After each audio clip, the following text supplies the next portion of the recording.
Yo, it's that time. Get ready to unwind with Jillian on the mic. The best you'll find. Pop that cork. Let's start to chat on the Polywine podcast where it's all that. Join the crew as we dive into the scene. Current events heated, know what I mean? Jillian sitting pretty while pouring the wine. Hot topics bubbling, everything aligns. From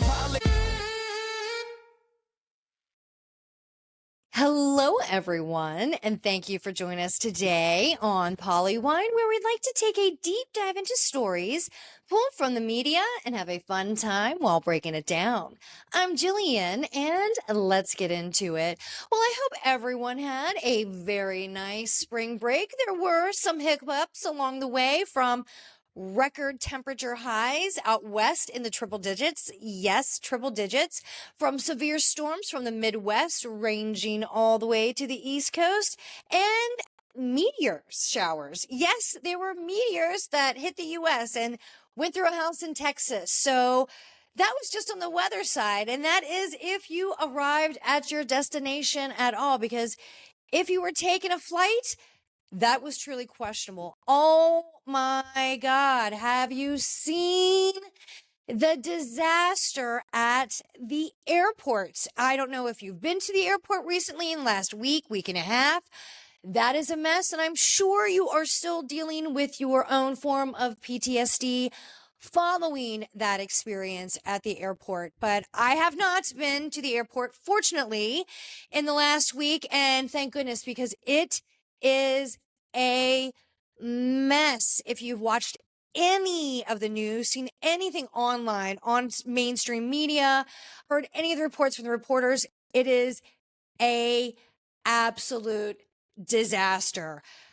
Waits in line just to get to the security point 3, 4, 5 hours long just to get to the security checkpoint.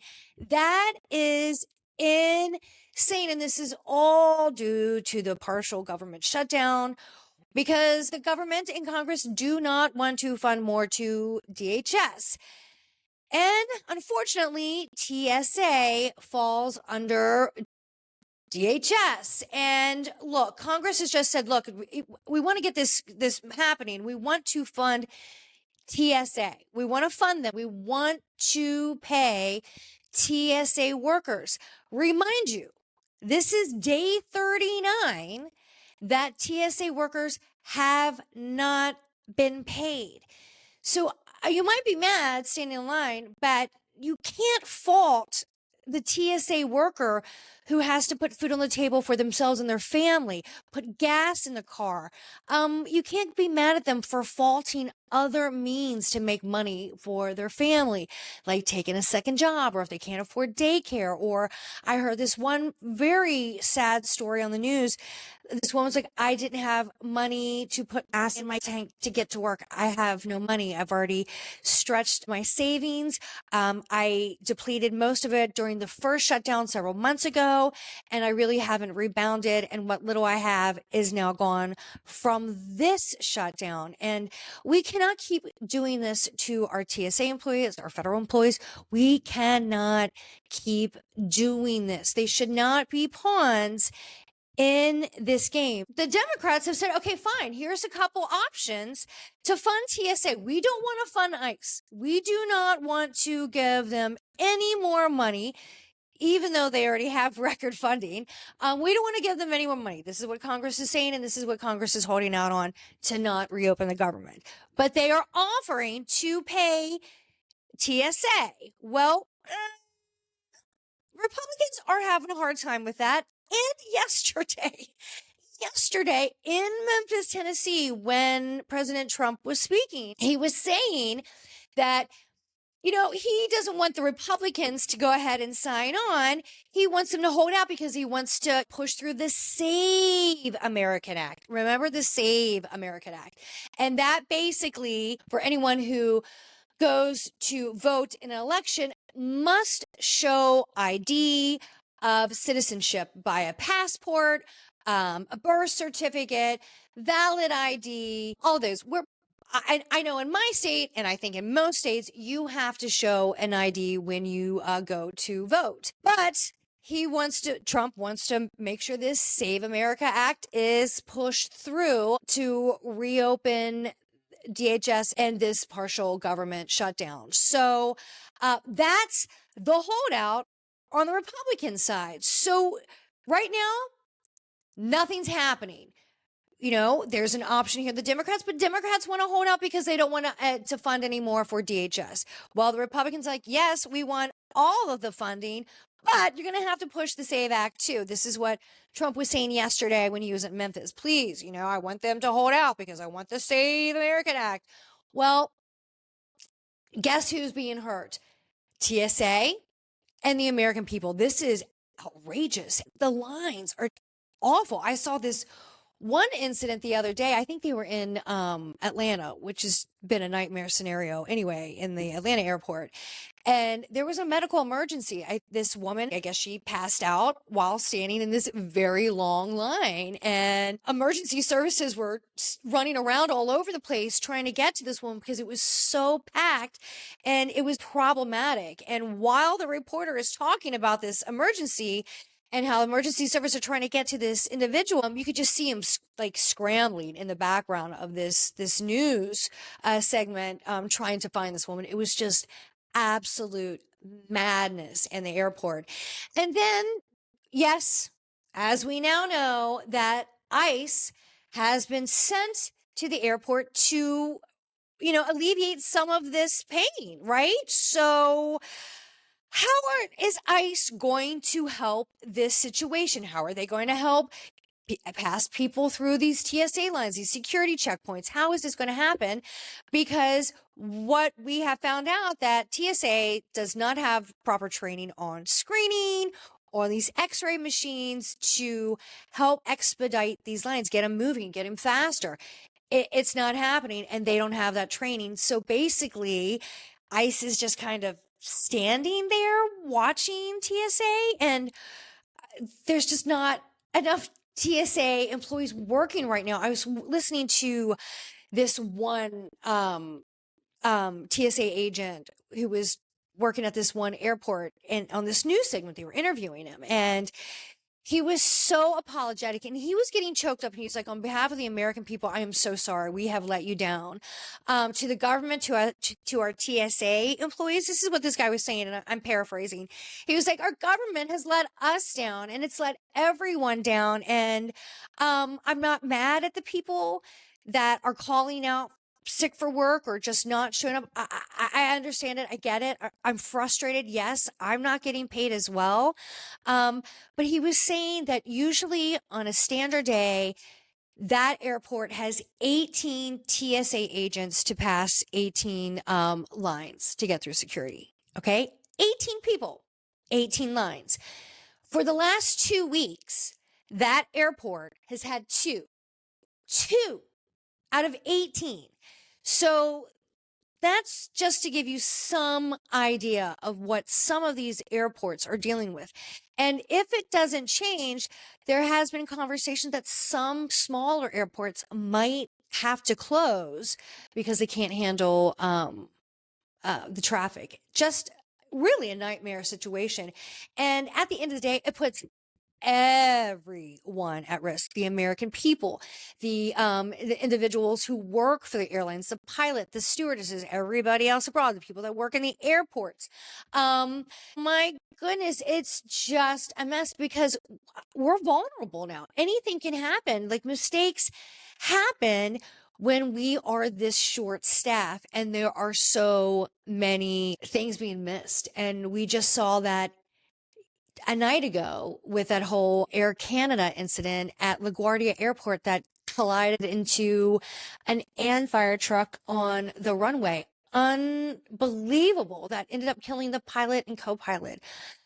Just tragic and so avoidable, and these errors are going to continue. I mean, just think of the tragedy that happened in Washington, D.C.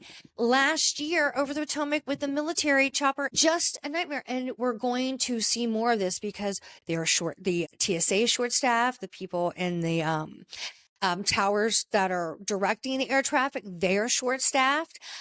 Just a nightmare situation. Tensions are high at the airport when you're waiting 3, 4, 5 hours. I cannot imagine what it's like having children, individuals with disabilities, and having to stand in lines. Like they were showing, I think it was Atlanta again on the news, and lines were snaking into the basement, into like the parking area. What a scene. What was the other? Houston, what a nightmare situation at Houston, 4 or 5 hour waits. Crazy. And then you're going to throw ICE on top of it, who have no training.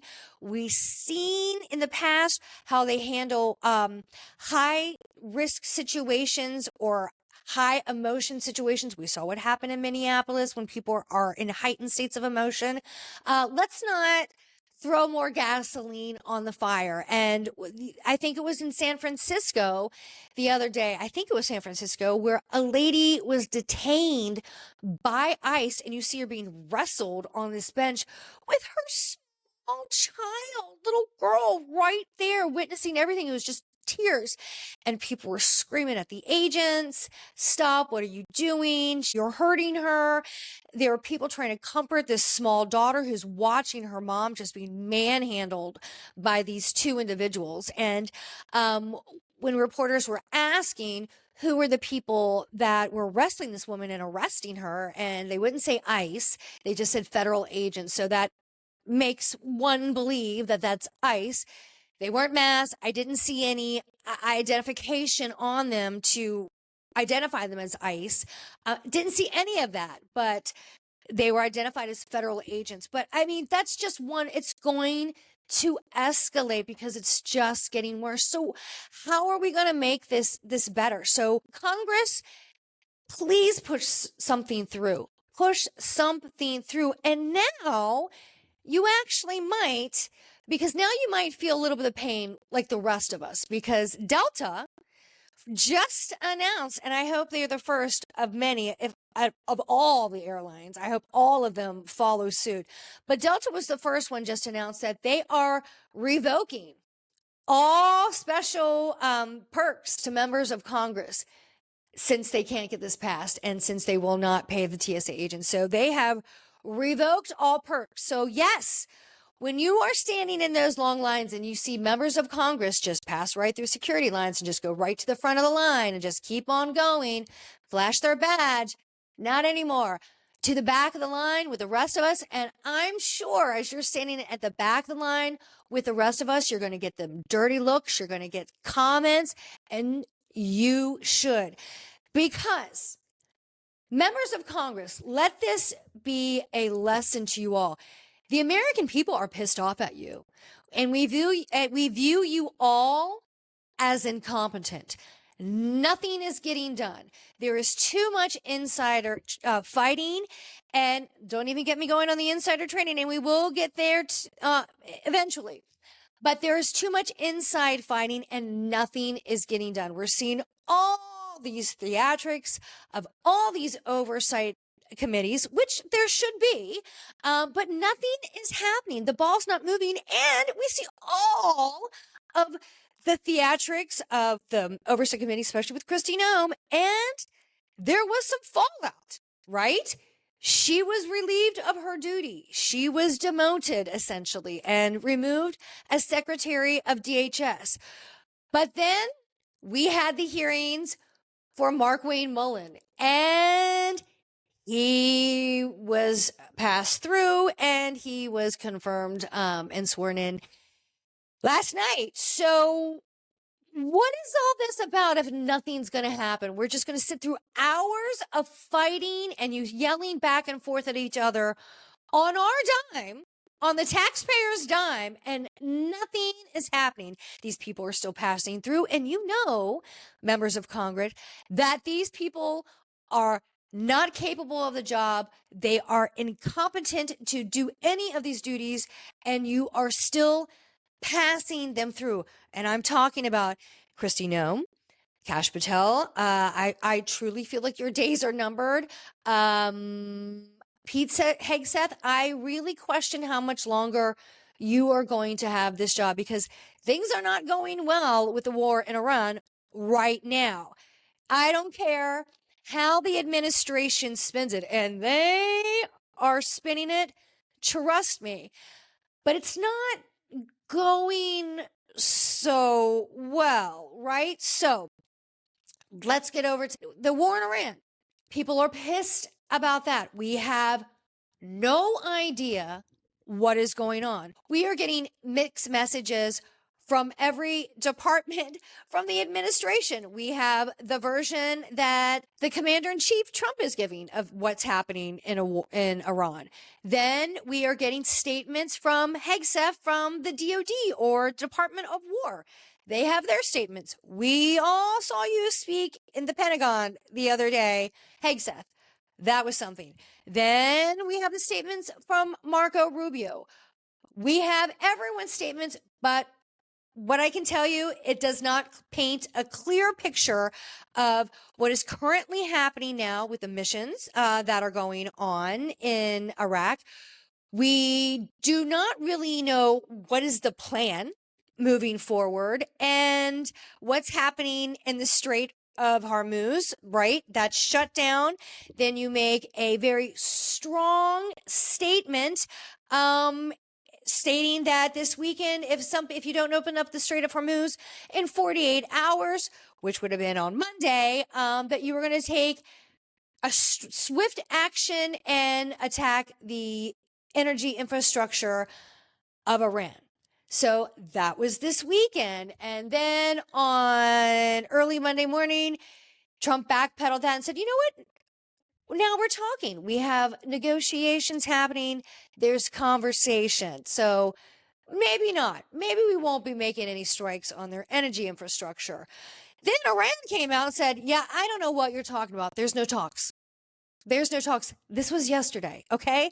This was yesterday. We have no talks. We don't know what you're talking about. And Trump kept telling everybody, remember, he was flying around yesterday. He started off in Florida. Then he went to Graceland. Then he was back in D.C. And he was saying, no, we're talking with Iran. There's talks happening, which makes me think, and I'm reading between the lines here. This is what I'm reading into it. Means like there's some back table talks right now, but they're not directly speaking to the individuals that are running everything in Iran right now, those in power. They're not direct talks, but I definitely feel like there's some back channeling happening. That's what I was kind of getting out of it. And Iran was like, yeah, no, not happening. So today, this morning, Iran's saying, you know what, there's some small talks, there's some conversation, but really nothing on the table yet. So we shall see. Will the Strait of Hormuz be opened up soon? Are those threats still on the table? We don't really know. Because one version is saying we're talking and the other one's saying not really, but maybe. It's just very unsettling. We don't have clear answers. And what's the ultimate goal here, right? Is it for regime change? Was it to control oil for the resources? Okay, those are two different things. And what's the ultimate plan? Here we are. So now you want the oil. What are we going to do with it? What does that plan look like moving forward? Okay, so if it's regime change, who do you want? What's the plan for? What is this new government going to look like? What is the supportive role that the U.S. is going to have moving forward with this new government? How are we going to oversee it? And how long is this going to take? And let's just get to the nitty gritty here. Are we going to be sending boots on the ground? Because you just said you're going to be calling thousands of more soldiers over to the region. Are boots going to be on the ground? Because you said that's not going to happen. And if that does happen, how long are they going to be there? What are the risks? Okay. How many people could we lose? And, war costs money. It costs a lot of money. Millions a day are the reports. I've heard some numbers ranging from like 800 million a day to be over there. And that's now. Who knows what that number could be a month from now, a year from now, 2 years, 10, who knows? Because what we do know is that historically, when we go to that region and start wars, it's easy to start wars. It's very difficult to get out of that war. And what is the plan? Because right now, from somebody sitting back watching this unfold, it doesn't seem like there's a plan. You don't know who's in charge, really. It doesn't seem, according to Trump, when he was just saying, maybe we'll talk to the Ayatollah who's going to be running it, maybe me, maybe the new Ayatollah, whoever this is. This is what Trump said yesterday, getting off Air Force One. It's jarring. It is jarring. There's no plan, and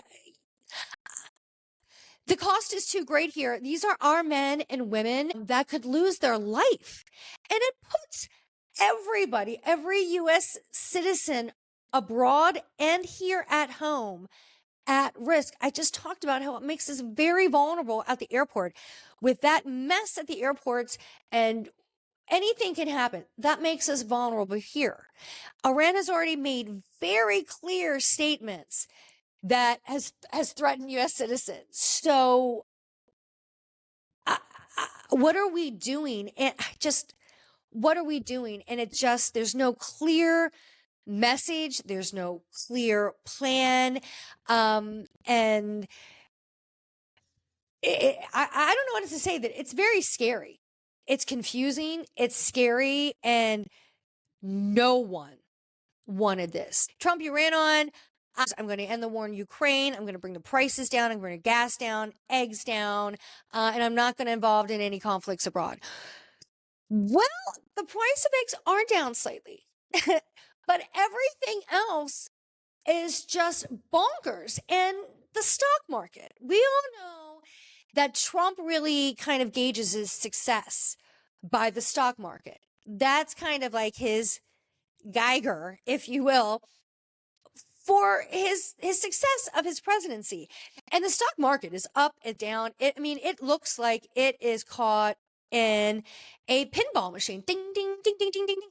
That's how I feel about the stock market. And quite frankly, my bank account these days, it's insanity when you go to the grocery store, when you go to the gas pump. Oh my God. So when you see the stock market and you see people's 401ks,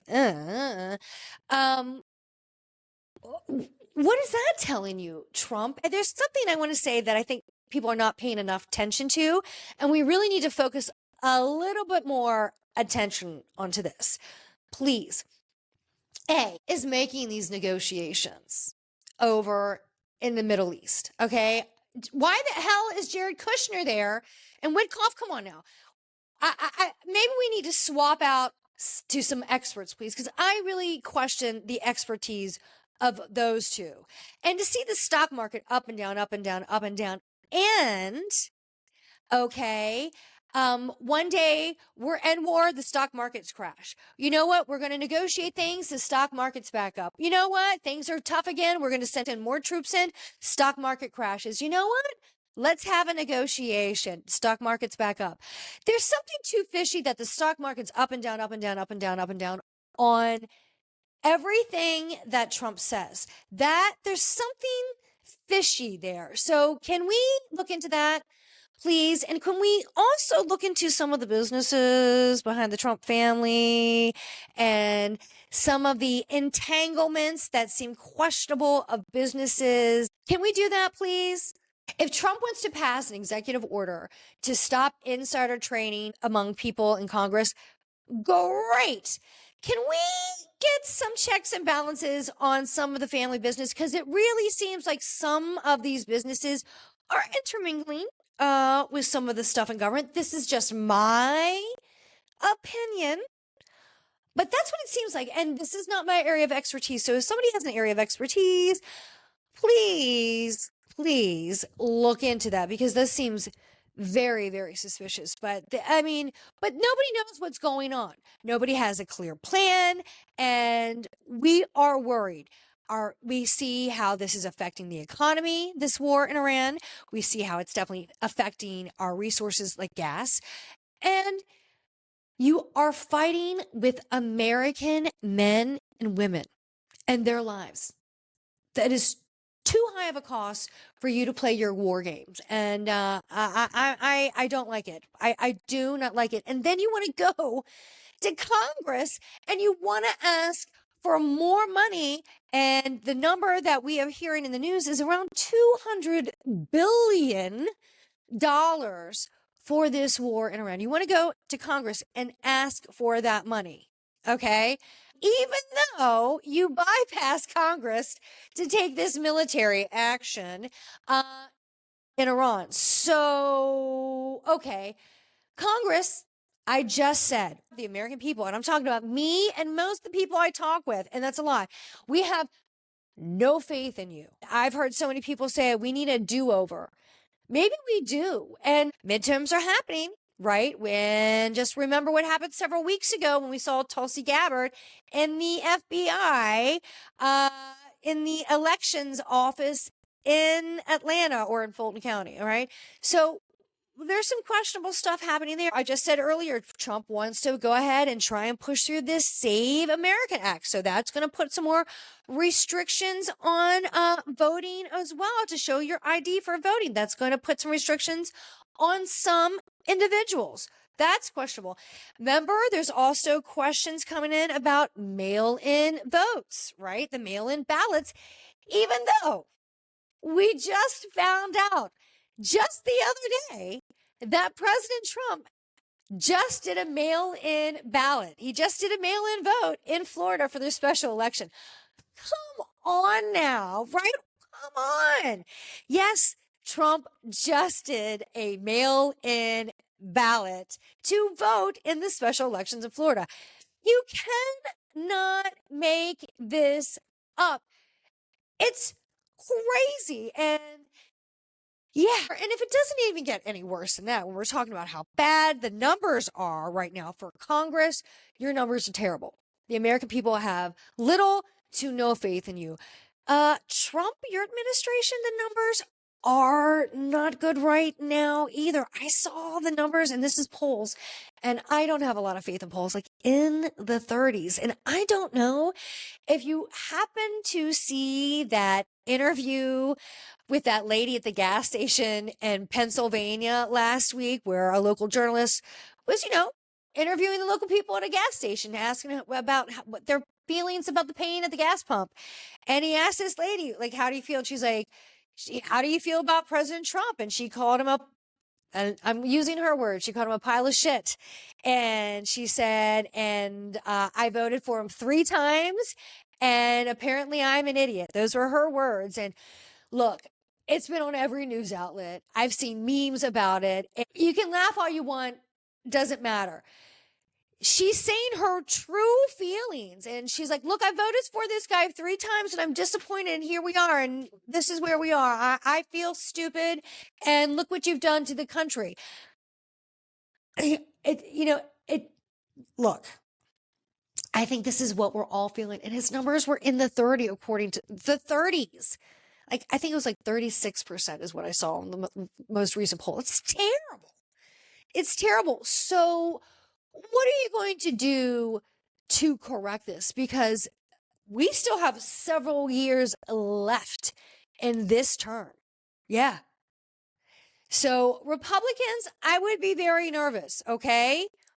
The midterms, this could totally rock things in the House and the Senate for you, okay? Your images isn't great now, but I got to tell you, it does not help when your commander-in-chief, the head of your party, is saying the most horrendous things. I don't think anybody, especially people in the Republican Party, can even back up or even support the statements that Donald Trump said about Robert Mueller.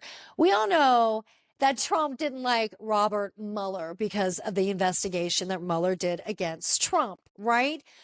Well, to make a statement after the man passed away, this man is a military veteran.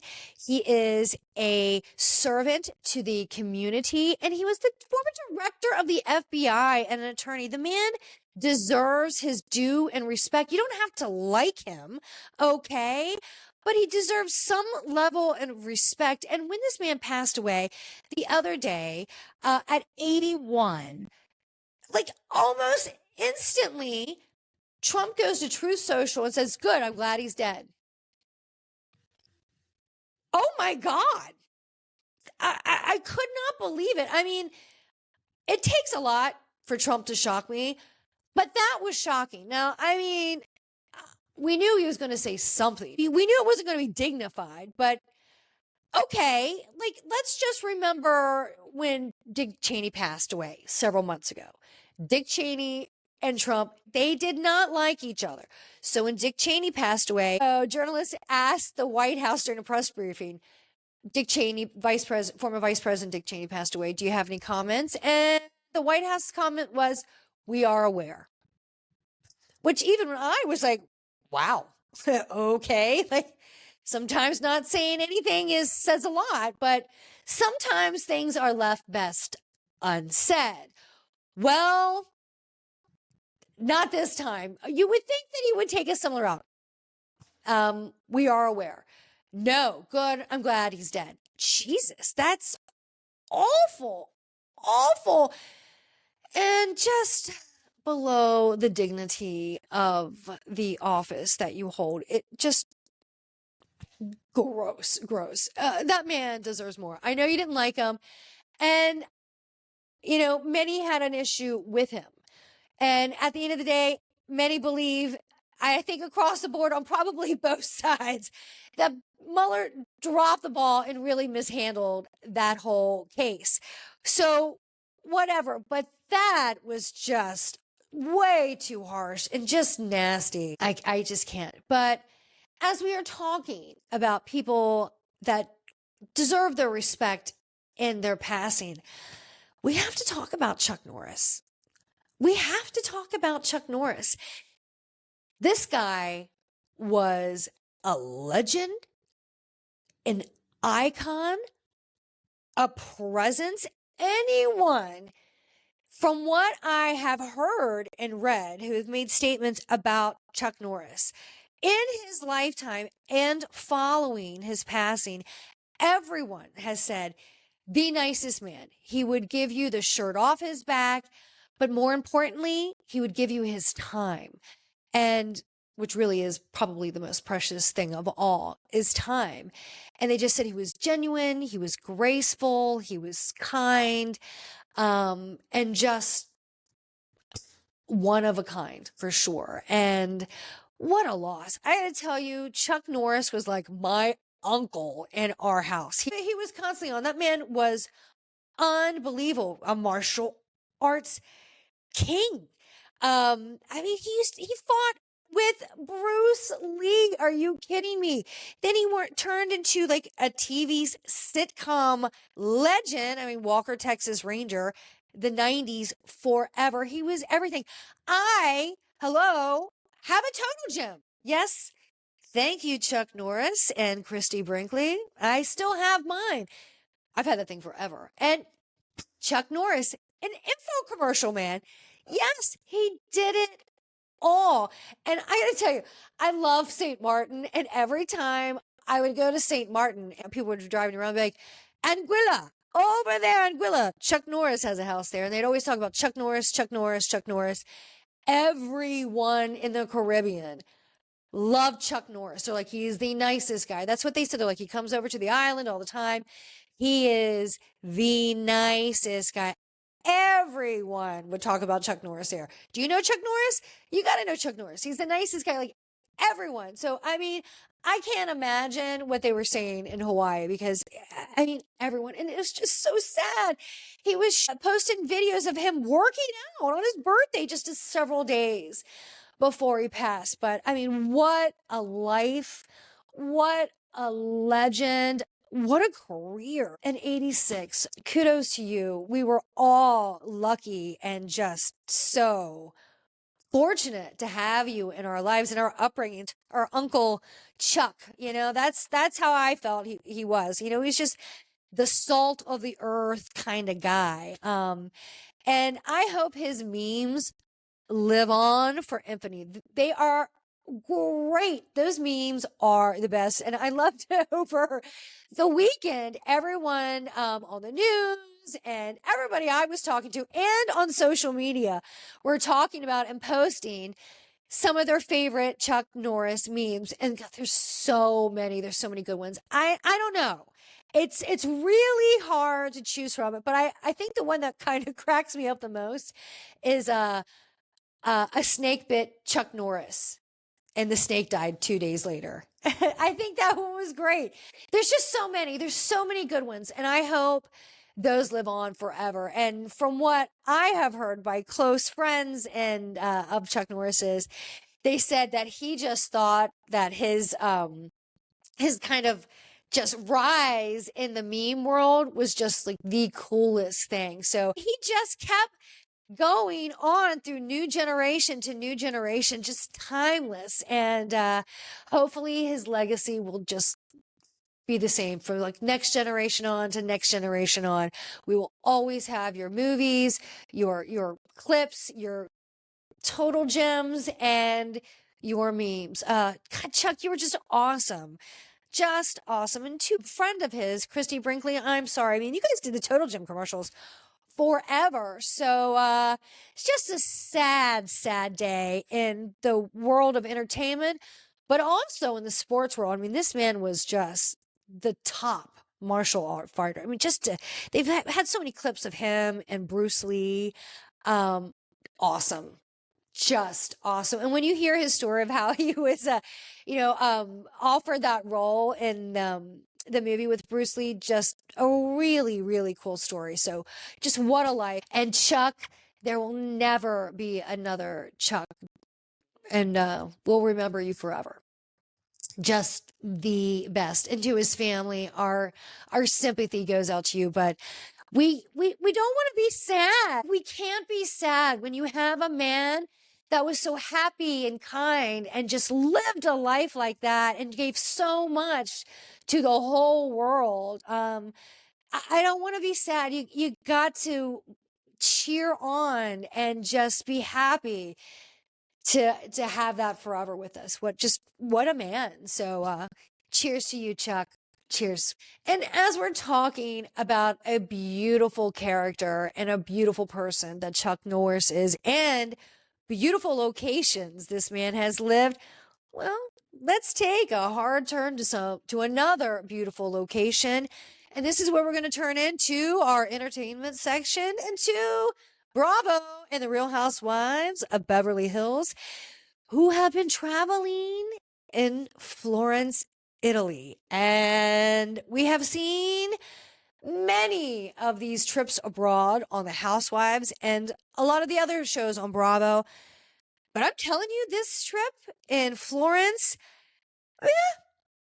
it might be the best. And even Kyle said it herself. She said, we've done a lot of trips with this cast. And when we did France, in Provence years ago, and we were in that villa, and that was one with Lisa Vanderpump, they're like, that was pretty spectacular.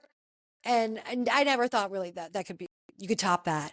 But this trip to Florence, oh my God, it is off the chart. Bose, well done, my dear. This is exquisite, this villa. First of all, was it Stefano? I think everybody there is Stefano that works there. There's a lot of Stefanos. The guy who's like giving them a tour through the villa. How fun. He is so great. This villa is amazing. Just plucked right out of history. Timeless. Looks like it has not changed in probably 500 years. It has so much history into it. It has its own chapel. I think they said one of the popes stayed there. Amazing. So cool that you can have a backdrop like this unbelievable villa that is just picturesque and so serene, and it doesn't even look real. It looks like AI. This is how beautiful this place is. And there's drama still going on, amazing. You still have Bo's still annoyed with Amanda. Dorit's still fighting with Amanda. Kyle still backing Amanda. Nobody really gets that one. Rachel Zoe, who I am really liking this season, just slowly stirring the pot. I love it. In a passive aggressive form, kind of like that. We're going to get to that here in a second. Kathy Hilton, hello, welcome this season. We've missed you, girl. Kathy doesn't really say a lot when there's a lot of confrontation and conflict, but she's kind of jumping in this season, and I really like it. In this past episode, you just see her over there like laughing. Like, you usually see a little bit more high maintenance scenes with Kathy, travel, with her fan and her pillow. We've seen a little bit of that.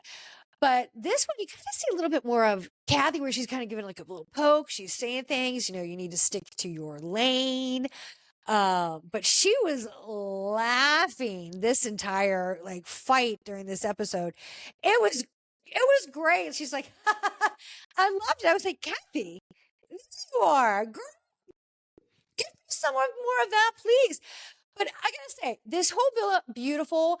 The shopping scenes in downtown Florence, awesome. Of course, they're going to give Dorit a hard time because she's spending way too much money. And we all know now that she's basically, I'm going to say bankrupt, but she probably should be declaring bankruptcy, because we know that there's unpaid mortgages and so many other lawsuits that are coming down the road for Dorit. Financial. It's all financial. So seeing her spend loads and loads and loads of money that looks like it's just pretty much on herself, it's a little hard for everybody to watch, but to each their own. So, but the shopping scenes, very cool.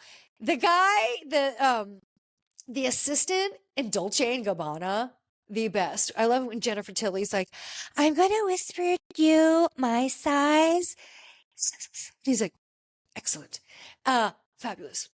Splendid. Whatever he said, with a nod. And she's like, it could be a size or two bigger. That man, poker face, wonderful, fantastic. And I was just like, that guy's good. He's good. Now we know why he's in the high-end stores. He's good. Poker face, wonderful. Jennifer Tilly didn't wear that size. He was like, sure. I know. You tell me whatever you want. I'll bring something else out. That's what we're doing. So that whole scene, awesome. I really enjoyed it. And then they have this lovely shopping scene. Get back to the villa. Boom, back on. Fight. But the fighting's not that dramatic. It's just, it's the drama in this just beautiful, calming scene. It is so funny. And I love that Rachel's always like, Bo's for president. No question. So good. But the whole fighting scene is just amazing. And they're just, did you, Natalie, say that Bo said it was Amanda that looked like Pinocchio with the mask? That whole fighting thing, it was just ridiculous. It was stupid. And Kyle trying to bring in the new girl, Natalie, who to me, people were like, why is she so wafty on her answer? I thought she was just caught off guard. Like, I wasn't expecting to be brought into this fighting drama. This isn't for me. I just wanted to come for the vacation. That's what I thought. But everybody's going after the new girl, saying, well, she's wafty on her answers. And I thought Kyle and Amanda were trying to like turn the scenario so she would come to their side. I didn't see it happening. But it was a good fight. But I'm really enjoying this trip to Florence. And, no, it's about ready to hit the fan, because it's about ready to blow. The mountain, Vesuvius. Let's see. Let's just say the mountain is about ready to blow. You might have your own little new mini Vesuvius there at that villa, because it is going to blow soon. Everybody's getting angry. You can take these girls out of Beverly Hills, but the drama follows them everywhere. So good. Hasn't really been a lot happening this season, but I am still enjoying the drama. And I do like that Rachel Zoe is kind of taking Kyle's position, in my opinion. Yeah, why do we even need Kyle? Rachel Zoe is doing a great job as the head. I like it. And she's kind of like taking her favorites and creating her new team. I like it. She is a curator of fashion, and she is curating a new look for the show, and I like it. I definitely like it. But I think it's been a good season, but this trip has been awesome. Awesome. So it's been funny to watch and just really pleasing to the eyes to see such a gorgeous backdrop. But keep it going, and I want to see some more of Florence, and please give me more funny moments. The drama is nice, but I want some more funny moments. And speaking of funny, oh my gosh, HBO Max. Thank you so much, HBO Max. I don't know where you are going to be in a few months. Who knows? With all these mergers happening, I don't know. But I do want to thank you for bringing the comeback back. Yes, the comeback is back with Lisa Kudrow. She had a few seasons years ago, long hiatus, but it had a cult-like following, and it's just funny.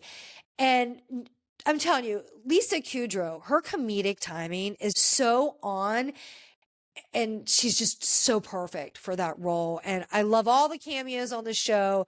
It just always kept me in stitches, and they're bringing it back for a final season. So HBO Max, thank you, Lisa Kudrow, thank you. And the comeback is back for the final season. So go check it out on HBO Max. And I got to tell you, we have so much more to get into. There's many more shows. Of course, we're going to have to cover politics, but court cases are happening now. We are going to have to get into the case that is happening right now in court in Hawaii. Remember, we talked about it before many times, actually, about that wife and husband that were hiking in the park in Hawaii. The wife, that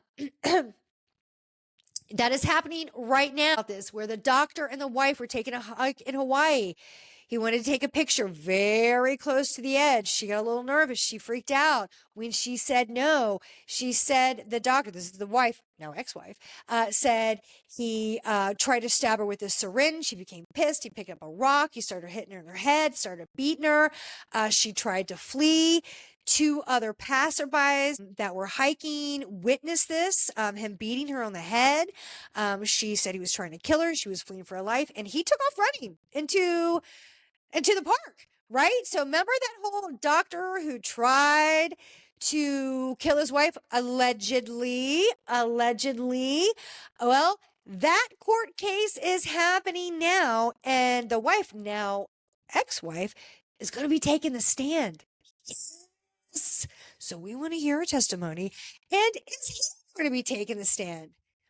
This could happen. We don't know. But this court case is happening now in Hawaii. We've been talking about it. Yes. Remember, there's been a lot of high-profile doctor court cases lately. What's going on in the medical field? I keep asking, did COVID drive them crazy? I don't know. But that is happening in Hawaii.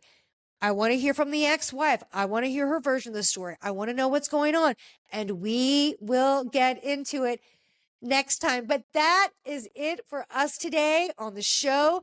Thank you so much for listening to Polywine. Go over to Polywine Time on Instagram and follow us there.